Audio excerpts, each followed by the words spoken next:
Hello everybody and welcome to Sport by the Numbers. Thank you for joining me on today's episode. We will be continuing our discussion on Sheffield Wednesday. We'll be focusing more on the current era, and that also coincides with the ownership change. So we'll be focusing on the timeline from 2014-2015 to 2024-2025 when the most recent set of books were released. We're still waiting some things obviously as the news is trickling out over the days and weeks coming, so we'll see how the story progresses. But let's focus on that historical period in the last 10 years here. Just as a heads up again, remember, all the information that I'll be discussing comes based on their full accounts that have been filed with the authorities in the UK.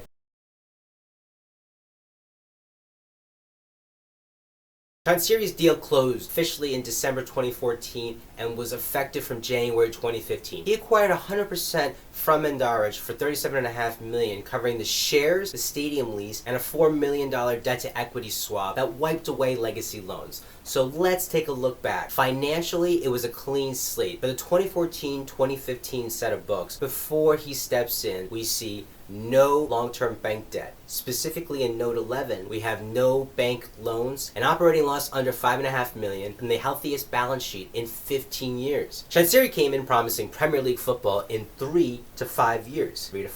Injecting cash into the club like a PE firm recapitalizing a turnaround play. If you know, you know. You don't completely rip everything up, and he didn't by retaining Stuart Gray, who was appointed the caretaker manager just the year prior in 2013 before being appointed on a permanent basis as the manager. He would stay in post. Within weeks, Chansiri set up a transfer committee to oversee the squad investment immediately. The first window they could invest in was January's transfer market, which saw a flurry of signings, including Will Keane, Lewis McGugan, and Felipe Melo, among many others. This aggressive policy in the secondary window really demonstrated intent, and Gray remained in post through season, achieving their highest finish at 13. 12 months later, Chansiri converts his entire $37.5 million purchase price into equity. Sheffield Wednesday posted positive shareholders funds of $12.6 million, the first time that the club had been technically solvent since the last century. The slate was not just clean, it was gleaming. Every single pound lost from this moment was a conscious decision by the new owner, not a legacy of the past. When Chansiri officially joined the club midway through the 2014-2015 season, he decided not to rock the boat too much by sticking with manager Stuart Gray. In the summer though, he ends up sacking Gray and announces Carlos Carvajal as the new man's new man. See what I did there? AKA his first managerial appointment of his tenure. Now let's take a look at 3 crucial pieces of information from the filing about Chansiri's first year in charge. Net cash spent on player registrations was $4.4 million in 2015 to 2016 versus $79,000 just the year prior, a massive increase. Wages, match day, and admin costs had also increased 54.2% in a single year. Lastly, the most important piece here is that the underlying operating loss had almost doubled from 3.9 the year prior to 9.7 million. 2.5 times. 2.47, but who's counting? That 9.7 million loss, by the way, represents 44 and change percent of turnover at this point. More than double the year prior. A lot of doubles this year.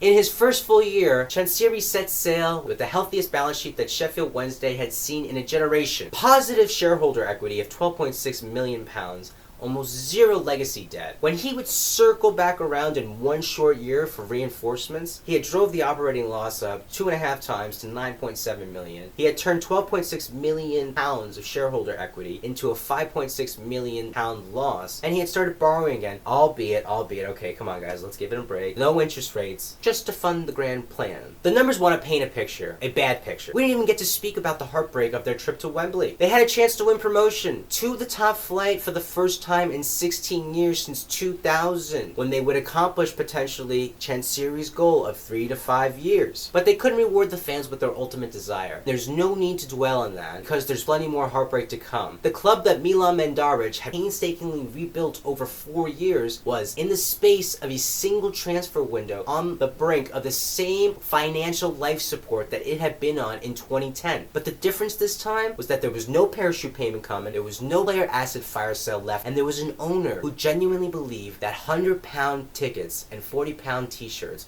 would pay for it all. The countdown to catastrophe had officially begun. In the 2016-2017 season, Chansiri continued down the same path to nowhere in particular save for somewhere better along the horizons. Another year around the sun, his shine has markedly diminished, and 12 months later on, we see these crucial findings from the filings. We see that net cash spent on player registrations now is up to £8.3 million, with the club also, most importantly, committing to a significant amount of additional transfer installments as well as contingency payments that are going to be coming due at the end of the season. Add-ons you see on transfer deals such as goals scored. Over this next 12 months, he's going to completely eviscerate the entire positive equity that Mandarich has built, and he's going to turn Sheffield Wednesday back into a net liability club for the first time since 2010. Three of the most important findings from the filings is that operating losses now is at 20.7 million. That's £400,000 a week that the club is losing. With player amortization is also up from 2.9 million to 6.1 million. The direct accounting hit from seeing Reach and David Jones in August of 2016, plus Rhodes as a loan in January 2017, and the undisclosed amounts for Sam Winnell, Morgan Fox, and a bunch of others in the spending spree of the 2 windows there as they chased promotion this season. Shareholder funds would go from £5.5 million to £12.9 million. Did I forget to mention that was negative in 1 year? Golden balance sheet that Mandarich had built now was left in the red and worse than when he had arrived in 2010. The second full year now that Chansiri is in charge, he is now owed £37.65 million, an increase of £19.98 million from the club to him. So the club that he owns owes him almost £40 million now at this point, 2 seasons in. But the balance sheet doesn't tell the whole story. Buried in note 20, the accounts revealed that if Sheffield Wednesday were promoted to the Premier League, an additional £2.1 million in obligations would immediately crystallize. Payments owed to the loan note holders and the bank that weren't even recorded as liability. The very success that Sheffield Wednesday were chasing would trigger debts that they hadn't accounted for. The same club that had been days away from liquidation in 2010, that Milan had painstakingly rebuilt and that was now losing more money every single year than it had been during the 2 previous near-death experiences. Talk about winning, if you know what I mean. And promotion was still 1 penalty kick away at Wembley again. But much like many of the other goals, they never saw that one through to fruition either. The financial self-destruct sequence was no longer theoretical. It was happening in real time, year over year.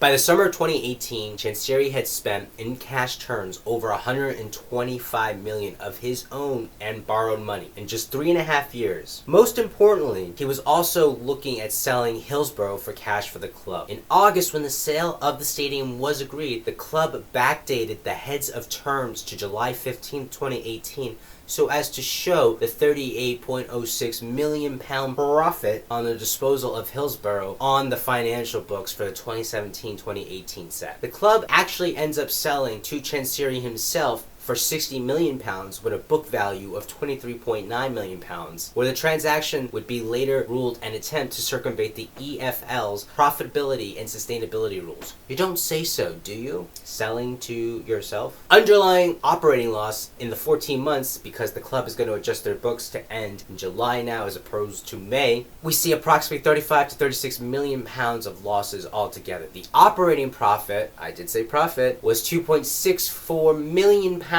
But it included the profit on the disposal of the stadium for £38.06 million, which is profit with question marks. The underlying loss calculation, if we take a look at it, right, that needs to take the operating profit minus the stadium profit, that we can get the true number for the 14-month period, which is £35.4 million roughly for the 14-month period. If we annualize losses, it would still be £30.3 million per year. Worse than last year's, in case you were keeping track. Shareholder equity would have been approximately negative £42 million without the stadium sale. Club was heading for technical insolvency again within months. Let's dig into it. From the balance sheet, we see that in May of 2017, we have negative shareholder equity of 12.9. In July of 2018, we see it is 10.3 negative. From the statement of changes in equity, we see that the balance sheet sheet has a value of negative 12.9 again. The profit for the period, including the stadium sale, for now, is £2.5 million, and the transfer from the revaluation reserve is £6.4 million. So the balance on July 31st, 2018 is £10.34 million. The pro forma equity without stadium sale, which should be removed subsequently in the future, is going to end up looking like negative 42 approximately when we take it all together, which is the negative shareholder equity of 12.9 million minus the stadium sale of 38.06 million plus the revaluation reserve that we have on hand of 6.4 million to equal the negative 42 that I said before. Now in his third full year, the debt owed to Chansiri only increased. Previously, like I said, it was 37.6. Now, after a new loan has been made this financial year from Chansiri himself, it was at 78 million pounds. Let's take a second to talk about things that go on pitch side though, because surely they must be better, right? Well, it's nice to know that the club is locked in step. Let's take a ride on the manager merry-go-round. Carvajal was still in post, but he would be sacked by Christmas Eve. Lee Bullen was appointed caretaker manager and stayed in post until just after the new year when we saw Yash Luhuki, who was appointed the next manager permanently on January 5th, 2018. However, he wouldn't even last a full year when he was sacked midway through the following season on the 21st of December. Seems like they have a real penchant for ruining Christmas, if you ask me. All that instability led to 15th place finish this season. The sale of Hillsborough was a poisoned chalice. It saved the club from an outright insolvency for one set of books, but the accounts revealed the transaction was all smoke and mirrors. Buried in note 13 is a line item. Other debtors, £52.5 million. This is the unpaid balance of the stadium sale that Chansiri bought. Chansiri's company bought Hillsborough for £60 million. The club booked £38 million profit, but the cash never arrived, at least not yet. The stadium was sold to the owner's other company, which owed money back to the club the owner controlled. The club was now both the seller and the creditor in a transaction with itself, like I said earlier. To get worse, like I highlighted just for a short moment, the total debt to Chansiri had climbed now to £77.7 million, more than double the £37.7 million owed just 12 months earlier. The owner wasn't investing anymore, he was lending, and the loans were growing faster. With the balance sheet in ruins at this point, it would make sense that they would get their first FFP hit when the EFL charged the club in August 2018 for P&S breaches, profitability and sustainability breaches, for the 2015 to the 2018 rule set period.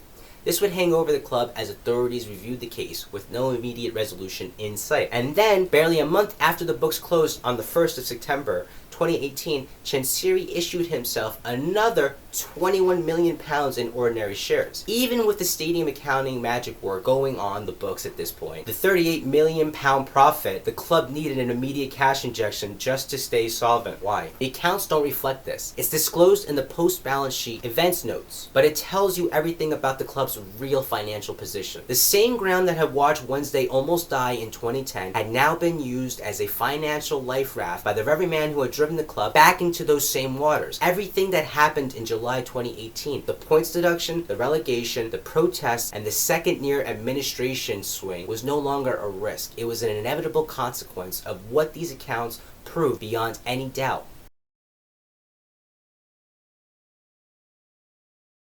Moving along, let's keep it going to the 2018-2019 set of books. Taking a look at the crucial filing information that I found, the £38 million profit we saw on the stadium in 2018 is now fully reversed. As we see, the official price recorded was £38.061 million. This was now recorded as £2.575 million.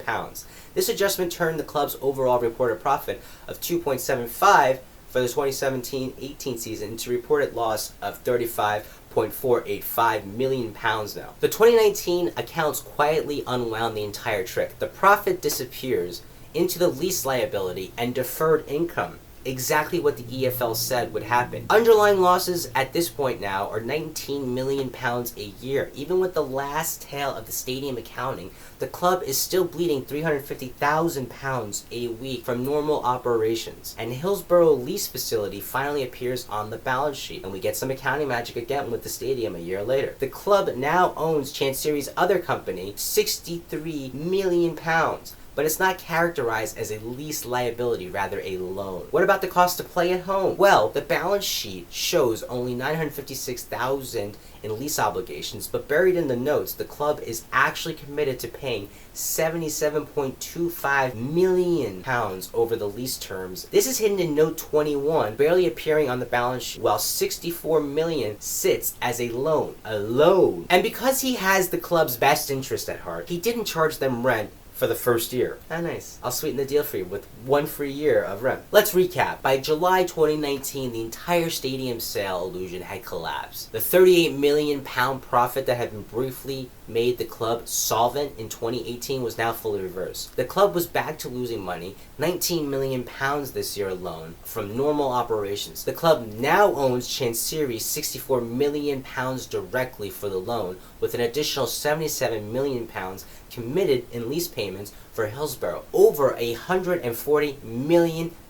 in total obligations. And to top it all off, the club had just posted accounts that the EFL immediately charged as a deliberate attempt to break profitability sustainability rules. The independent commission would later find that the stadium had been sold at an inflated price with the specific intention of circumventing the rules. Think about that wording. Deliberate. Everything Chansiri had done since 2015, the $140 million plus injected, the $100 tickets, the significant transfers of Rhodes and Reach, the 2 Wembley finals, had achieved precisely nothing except to put the club deeper into debt than at any point since the co-op bank nightmare of 2010. And the punishment was just beginning.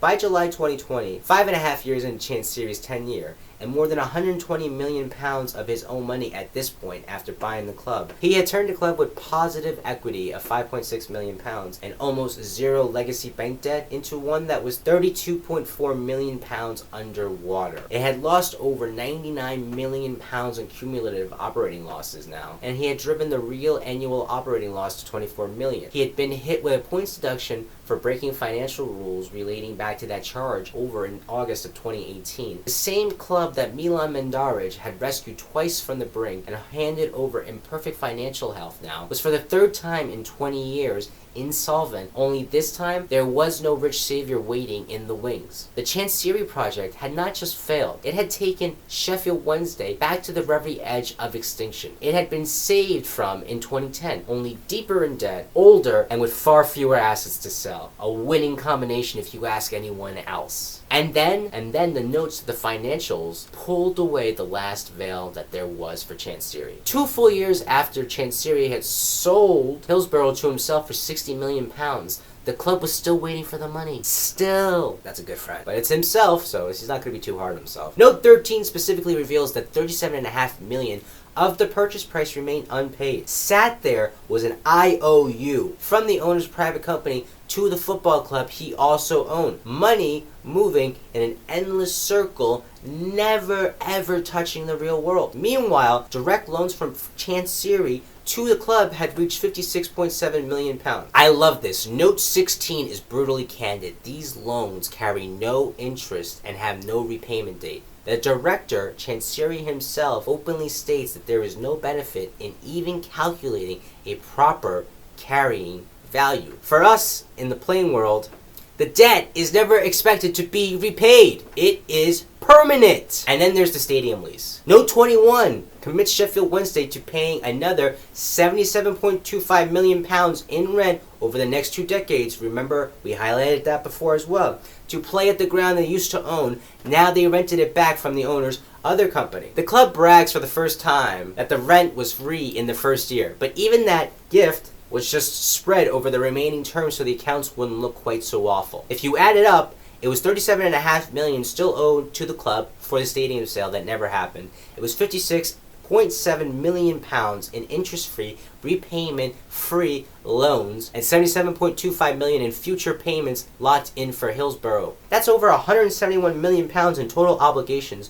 flowing in one direction straight back to Chansiri and his private companies. 5.5 years after walking into a debt-free club with the healthiest balance sheet in a generation, Chansiri had turned Sheffield Wednesday into his own personal closed-loop financing scheme. The The stadium was gone, the cash had vanished, the losses were permanent, and the only person still getting paid was the owner himself. This wasn't mismanagement anymore. This was extraction dressed up as ambition, all too much like somebody I know called the Glazers. Can't speak, I can't speak. Whew, I had to take a breath there because I was getting too worked up. Oh, that was gonna make me worried. I could go on. Welcome to the near third death experience, only this time the club didn't just owe the bank. It owed everything to one man.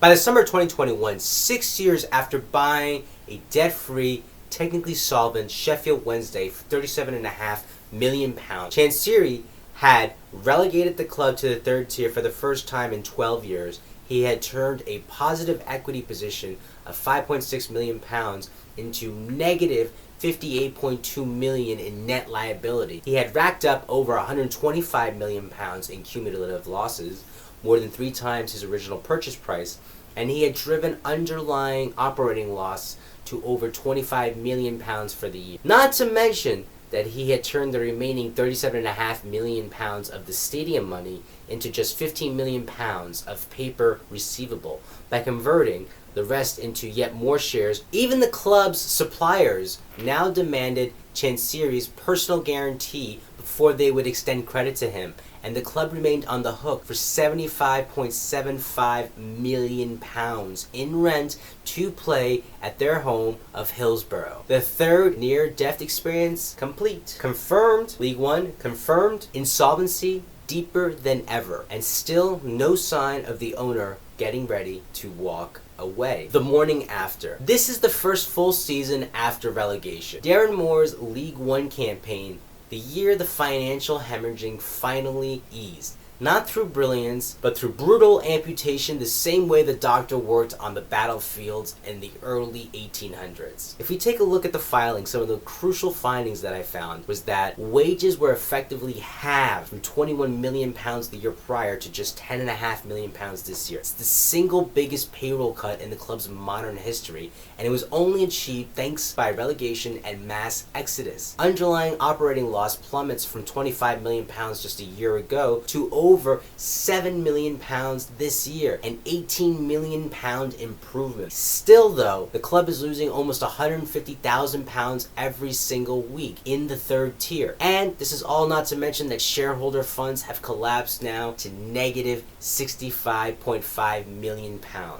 By the summer of 2022, 7.5 years, and let's just say truckloads of money, after walking into a debt-free club, Chansiri had finally achieved something resembling financial control. Not through strategy, not through good management, but through relegation, wage annihilation, and the systematic destruction of every penny of squad value he once bragged about building into the Premier League team that he had envisioned in 3 to 5 seasons. The club was now losing only £7 million a year instead of £25 million.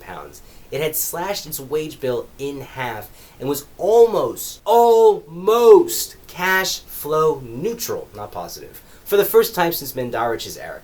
What was the price of this though? Cumulative losses now under Chansiri had hit £134 million. Third tier football with crowds in freefall, no big deal. A stadium that was still owned by the chairman's private company with £74.25 million in future rent locked in, and then the final £15 million in the phantom £60 million stadium sale that was quietly converted into more of Chansiri's own shares. Not a penny of real cash ever arrived for that stadium sale. Suppliers now were demanding the owner, Chansiri himself, personally guaranteed loans, including $6.5 million of everyday debts because the club was no longer considered creditworthy at this time. The hemorrhage had been cauterized with a blowtorch. The patient was no longer bleeding out because most of the limbs were already gone. Third near-death experience, deeper than ever. League One purgatory, confirmed. And the doctor, still extracting while the corpse cooled. Welcome to stability, Chansiri style.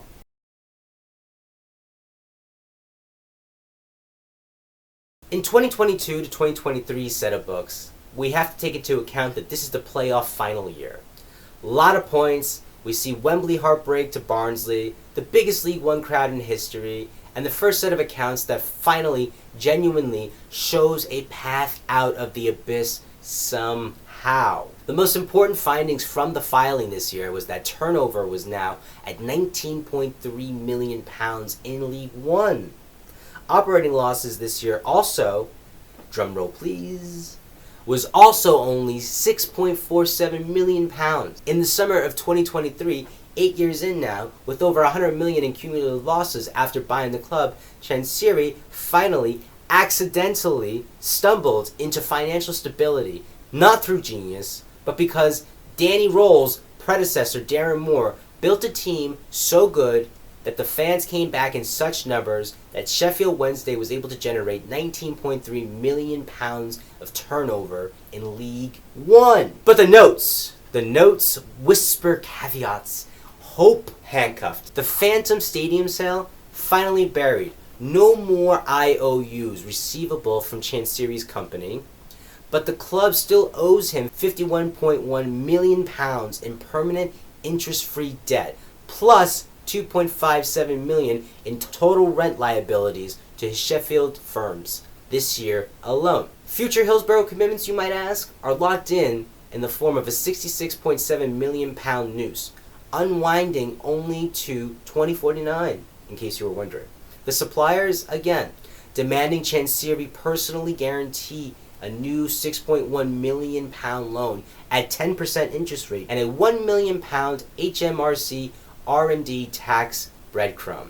It's nice, but it's breadcrumbs really when you think about the £193 million tax loss carried forward for this year that they noted on their documents. But you gotta take what you can get when you can get it. For the first time in a decade, the balance sheet is still negative £72 million underwater, 72.1. The stadium is still owned by the chairman's other company, and the owner is still the same man who caused the entire disaster. But for the first time in a decade, the numbers finally say Sheffield Wednesday can survive even with him. The light is real. The tunnel, still owned by the man holding all the cards.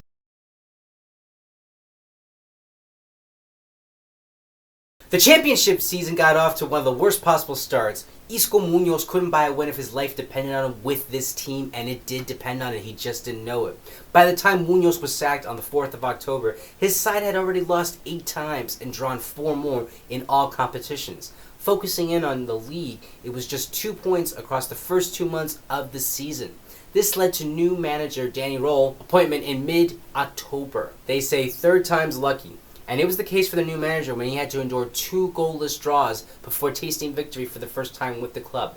Not to mention, it was literally the first win of their entire season, and it came so late in October, it might as well have been November. October 29th was the day of the gate receipts dipped early with declining performances and fan boycotts aimed at Chansiri's financial mismanagement. But Rule was able to stabilize the ship and keep Sheffield Wednesday in the championship. He earned additional monies from cup competitions and ended the season with a 6-game unbeaten run. For his efforts, he won the Stars Manager of the Year award. He was appointed on October 13th amid crisis, again, winless in 12. His pragmatic 3-5-2 approach and the youth integration delivered 53 points, rivaled by 3 points, that number 3 again, on game day, on the final game day, when they won 2-0 to Sunderland, which guaranteed their stay in the championship for at least 1 more season. This sparked an attendance surge as he started picking up points through the winter, boosting match receipts to £17.9 million, an increase of 69% year over year, and total revenue at this point was 26.3,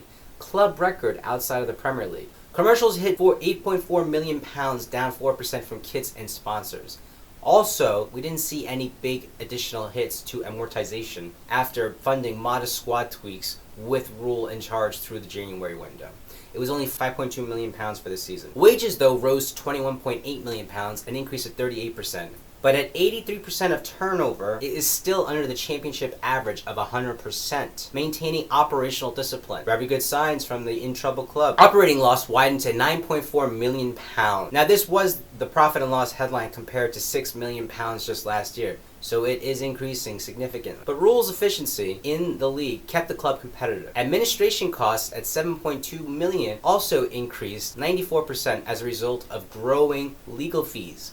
No fire sales were needed, with only £0.1 million of player profit barely anything, unlike the desperation of previous seasons that we had recently seen. The cash absorbed by operations this year was £8.9 million, which improved slightly from £9.9 million the previous year. However, the club still requires owner funding to survive. Cash at the bank actually fell to 156,000, not million, £1,000, a decrease of 82%. However, Chansiri injected £10.1 million in new loans during the year, stabilizing finances. The club's debt stood at £69 million. Debt to Chansiri now stands at £61.2 million, but remember, there's no interest, there's no repayment terms, just permanence. That's a good song too by Architects if you didn't know it. Go check it out, but on your own time. The pre-tax loss this year was £10 million, worsening on from £7.2 million just last year. But Chansiri's cumulative losses at this point is £148 million. Shareholder funds, on the other hand, have now decreased to £81.9 million, worse off this year by $9.2 million from last year. Relegation's wage lag liners are also fueling part of this. The balance sheet continues deteriorating despite on-pitch survival that we see from Rule and the boys. Tax credit also came in from the government for $175,000 for R&D expenses. The rent, though, was still £2.5 million to Sheffield 3, which is one of Chansiri's companies, and the future Hillsborough expenses were £64.2 million. Guarantees also were included for a loan of $6.6 million with an interest rate of 12.5%. But in the post-balance sheet notes, there's a bombshell lurking. The club settled an issue that saw a £2.5 million dispute settlement paid in August of 2024. It also incurred nearly £500,000 in legal costs that were already attributed to its books for 2023 and 2024. Rule's tenure brought time and turned the side of the pitch, but the financial reality remains stark. The club survived only because Chansiri injected another $10.1 million in loans to the club.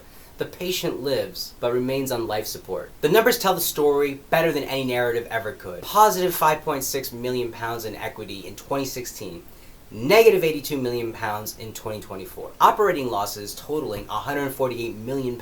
Owner loans now permanent at £61 million with no interest, no repayment date, and no expectation they'll ever be cleared. A stadium sold for £60 million that was never paid for, now leased back for $2.5 million a year in perpetuity. Every decision Chansiri has made drove the club deeper. Every injection of cash just delayed the reckoning. Every accounting trick, every creative restructuring, every moment of supposed financial genius was just moving debt from one pocket to another while the hole got wider. And the punishment, a 12-point deduction that almost relegated them, a fan base that stopped coming, a balance sheet that looks worse than the co-op bank era it was supposed to have escaped way back when. But here's the thing, Sheffield Wednesday survived 2023-2024, not because of Chansiri, but in spite of him. Danny Rule turned 0 points from 9 games into survival by 3 points on the final day against Sunderland. The fans came back when it mattered. The football worked. The finances, still broken, still bleeding, still owned by the man who broke them. Chansiri injected another $10 million this year just to keep it alive. He'll do it again next year and the year after. Not because he's committed to the project, because he's the only one left who can. And every pound he lends ties the knot tighter and tighter. This is the end. A club that can survive on the pitch but can't escape the books. A fan base that deserves better but has no leverage to demand it. An owner who caused the disaster and remains the only solution to it.